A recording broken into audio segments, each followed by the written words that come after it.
Bonjour à toutes et bonjour à tous, chers amis youtubeurs. Alors, je vous retrouve pour vous faire, je dirais, une review avant lecture complète du guide d'interprétation géomantique par Stéphane Monod-Braudran. Puisque donc il s'agit d'un traité de géomancie traditionnelle.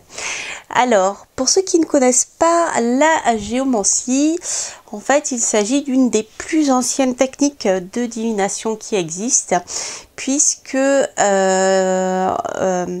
est un peu comme dans la lecture des présages ou la lecture du marc de café. Dans le fait d'interpréter des signes, et là ici ce ne sont pas des tâches, ce sont des figures géométriques avec bien des galets, avec des cailloux, ce genre de choses. Voilà, à la base c'était ça.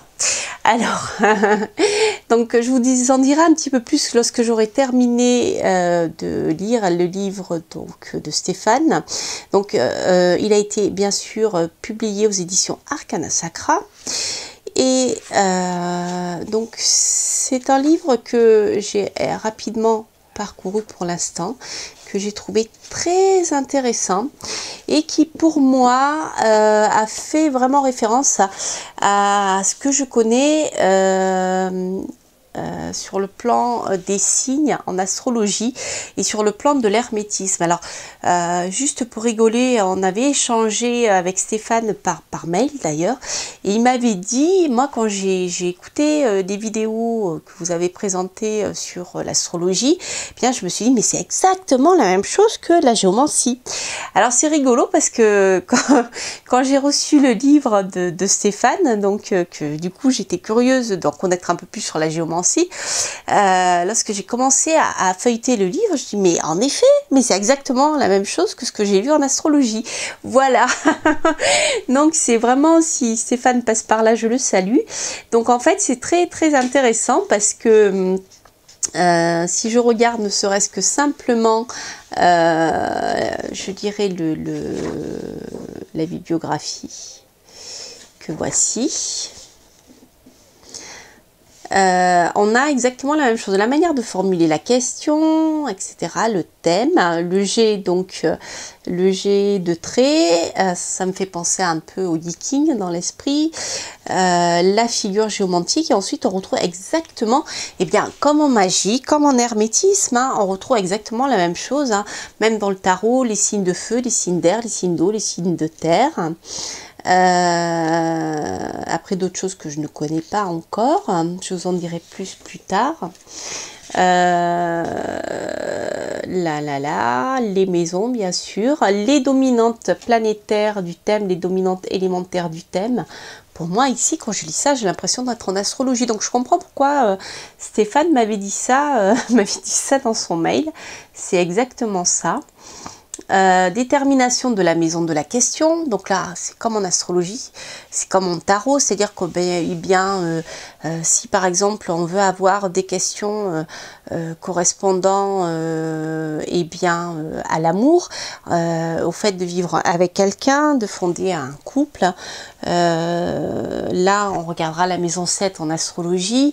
Dans le tarot on prendra en général l'amoureux pour les rencontres amoureuses, mais on prendra aussi s'il y a une union, il y aura le pape qui interviendra, mais voilà, vous voyez, c'est un peu ce genre voilà, ce genre de choses. Et apparemment ici on est exactement en géomancie dans la même chose, voilà.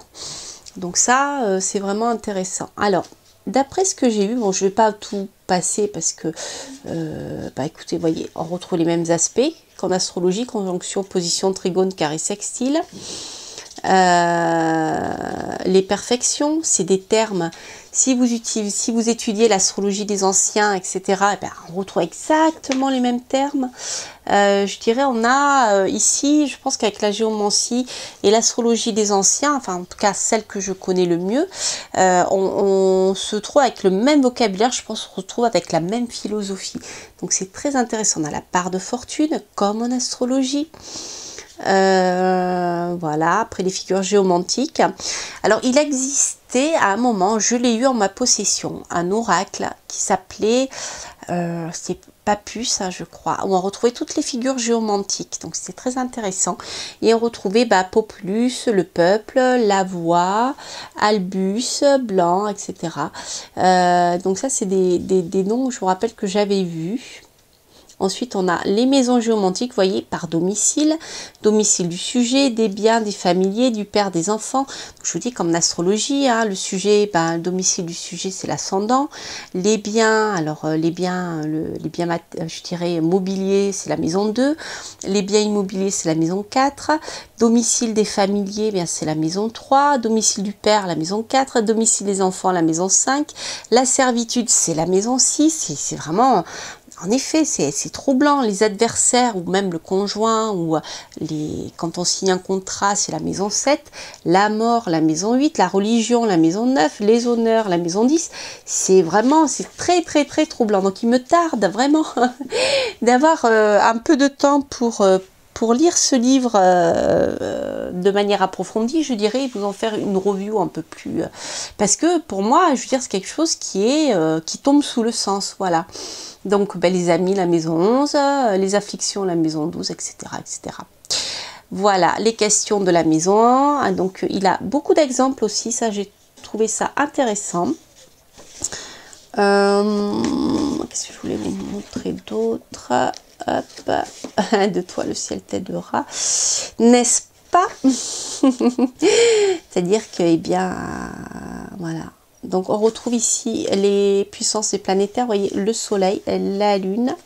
Donc, on a exactement comme en astrologie, on s'appuie sur les significations naturelles du soleil, la puissance, la renommée pour le soleil, la lune, la popularité, le changement, les voyages. Enfin, vraiment, c'est moi, je suis troublée par autant de similitudes. Donc, je comprends, voilà, je comprends mieux tout ça. Enfin, ça fait 3 fois que je vous le dis.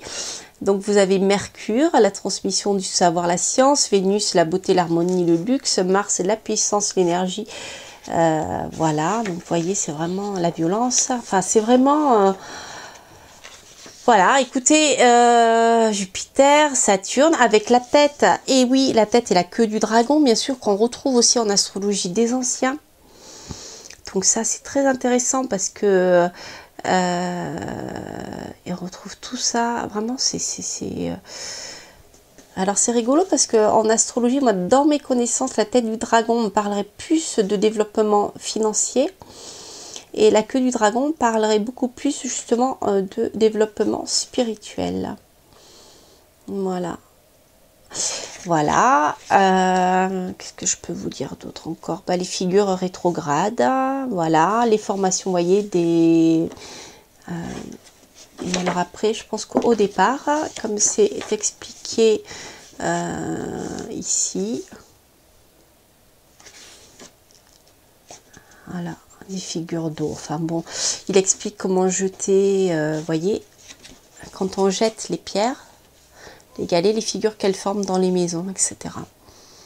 Ça me fait un peu penser, comme on le retrouve actuellement, je trouve de plus en plus sur YouTube notamment, c'est lorsqu'on jette des breloques dans, sur un tapis dans lequel on a déterminé des secteurs. C'est-à-dire qu'on va jeter les breloques et si par exemple certaines breloques parlant de choses difficiles vont tomber dans la maison 2 des finances, eh bien on va comprendre qu'il y a un passage difficile au niveau des finances. Vous voyez ce genre de choses.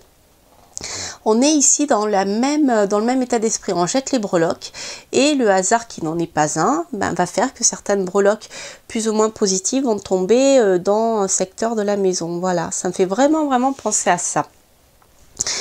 Voilà, chers amis, bien écoutez, il me reste plus qu'à lire, trouver le temps pour lire ce superbe ouvrage qui a l'air vraiment très bien écrit d'ailleurs, pour vous en faire une review un petit peu plus complète. Donc à l'occasion, je pense que je vous en ferai une présentation sur Radio Arcadie dans une de mes chroniques. Puisque donc pour ceux qui me connaissent bien, je propose une chronique mensuelle sur Radio Arcadie tous les samedis matins 10h45, enfin chaque premier samedi du mois, pardon, à 10h45, les instants magiques de Coralia, voilà, où je parle de beaucoup de choses. Et sachez que vous pouvez me retrouver aussi pour des chroniques dédiées à l'astrologie et durant cette saison aux planètes, en duo avec Anina de Brocéliande sur Radio Arcadie. Donc jusqu'en décembre, ça sera le samedi, le troisième samedi du mois, mais à partir du mois de janvier, ça sera en nocturne le samedi soir de 11h à minuit. Donc je vous en dirai un petit peu plus, mais normalement voilà ce qui est prévu. Voilà, chers amis youtubeurs, et bien écoutez, je vous souhaite plein de bonnes choses, et puis surtout n'hésitez pas à liker, à vous abonner, j'ai plein de choses à vous dire encore. Et bien je vous dis à très bientôt pour de prochaines aventures. Bye bye.